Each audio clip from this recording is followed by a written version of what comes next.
அவன் வாழ்க்கையிலே அவன் கடைசி இடத்துல வந்து நிற்கும்போது சொல்லுகின்றான், அவன் சத்தமிட்டு அழுதான். அல்லேலூயா.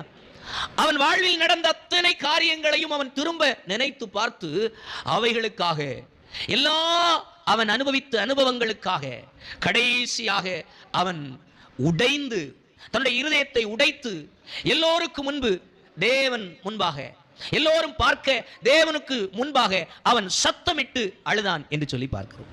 அல்லேலூயா, அல்லேலூயா. தரிசனம் பெற்றவன், தேவனால் நடத்தப்பட்டவன், தேவனுடைய திட்டத்தை சொப்பனத்தின் மூலம் கண்கூடாக தெள்ள தெளிவாக பெற்றுக்கொண்டவன், அவன் சத்தமிட்டு அழுகிறதற்கு காரணம் என்ன? அல்லேலூயா. அவன் தன்னுடைய வாழ்க்கையில உடைந்து அழுகிறதற்கு காரணம் என்ன நாம் பார்ப்போம் என்று சொன்னால் 4வது வசனத்தை வாசிக்கலாம். அப்பொழுது யோசேப்பு தன்னுடைய சகோதரர்கள் எல்லோரையும் நோக்கி, என் பக்கத்துல, என் அருகாமையிலே, என் கிட்டே வாருங்கள்,